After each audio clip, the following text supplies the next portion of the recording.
Yeah, it's all about timing, all about communication. You got to beat the ball to the spot, as my coach always is telling me. Beat the ball to the spot. Talk to your hitters. Let them know where you are. What are you running? Things like that. Well, I was in setter in high school, so I knew the ropes of setting and everything, but I didn't expect to be setter. I love passing. It's like my passion in volleyball. But setting is something I'm quick with it, so I think that's what the coach really appreciates with that.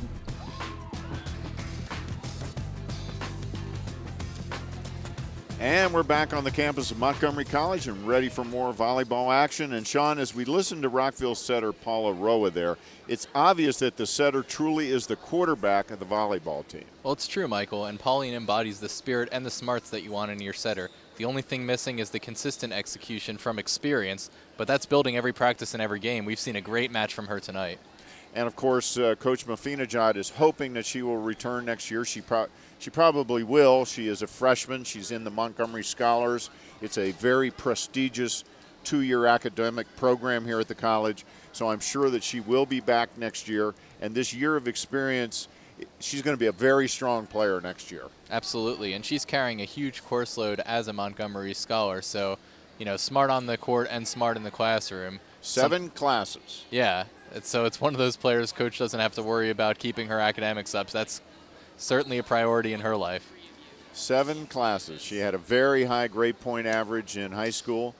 Was asked to take part in the Montgomery Scholars program. It's a very rigorous academic program, prestigious academic program here at the college. One of the benefits of it is that they get to study in the summer at Cambridge over in Europe. And here we are back at the action. This is Christina Johnson serving, their best server for Howard. They lead 2-0. And we're underway here in the third set. Montgomery College has to win this set or the match is over. That's right. And you can see Christina Johnson, a freshman herself, but she has been a setter for quite a while. And we talked about it in the open. Howard County high school players go through a system where the assistant coaches also coach them in middle school and might have coached them in clubs. So there's a lot of consistency in coaching, and the setter position is one that you need a lot of experience. Pauline Roa, in her first year as a setter, and didn't even spend the preseason as a setter, sort of a domino effect of players having to leave the school, turned her into the setter. So doing a fine job considering the amount of experience that she has. Yeah, the original setter decided to move back to her home in Oregon, got homesick.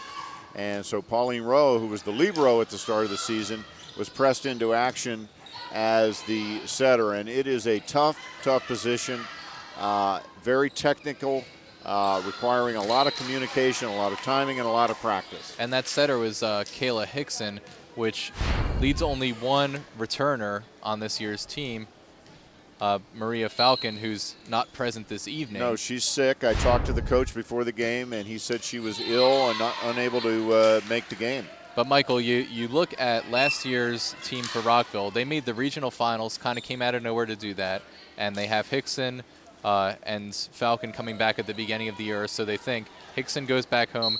And Falcon, even on a team that's rebuilding, she says this is the best chemistry of any team she's ever been on. And that's her whole life. That's, right.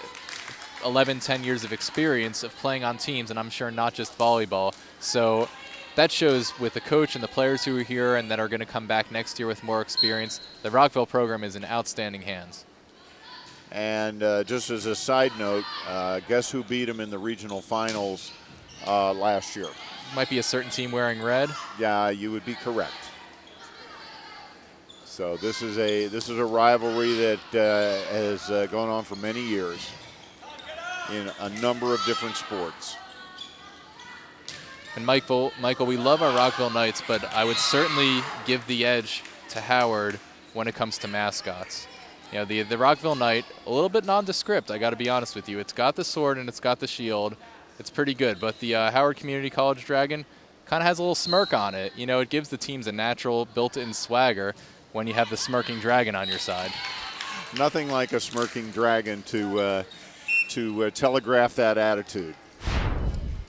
Penn coming in for Aguilar. Rockville has made very few substitutions tonight. No, playing their best 7 basically with the libero involved. Although they have switched liberos to Kimberly Tian is now in at libero for Rockville, number 7 in white. As Howard makes another move and Brostrom comes back in. Morrison serving. Grace Kim, the usual libero, but we've seen her up at the net with some excellent attacks, and I'm sure Coach Mafinajad wanted to take advantage of that skill.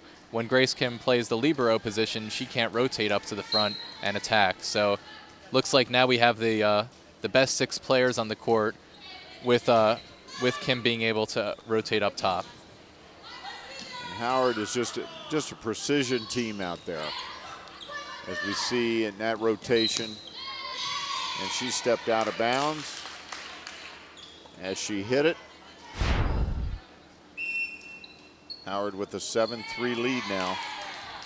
Just a little mishandle right there. And a good timeout by Coach Mafinajad. This match already getting away from them a little bit. It's 7-3 in this set. And again, we want to repeat that Rockville needs to win this set. They are down 2-0. It's best out of 5, and they need to win this set in order to extend this match. And Michael, for people who haven't watched volleyball in the last few years, well, they haven't seen Howard County with the Smirking Dragon there win the last few Maryland JUCO titles. But the system has gone, as we've seen in the Olympics, to its rally serve across the board, which really puts a lot more excitement into the game. Instead of waiting for side outs and building your strategy around that, you have a chance to score every time the ball is served. It doesn't make any difference whether you're on offense or defense, you can score. Rotation error on Rockville there. So that's the kind of fault error that Coach Mafinajad does not like to see. I would see that the one plus of that is when we watched Rockville very early in the year, their anticipation wasn't what it should have been, and a lot of that was the experience of playing together and the experience of playing period.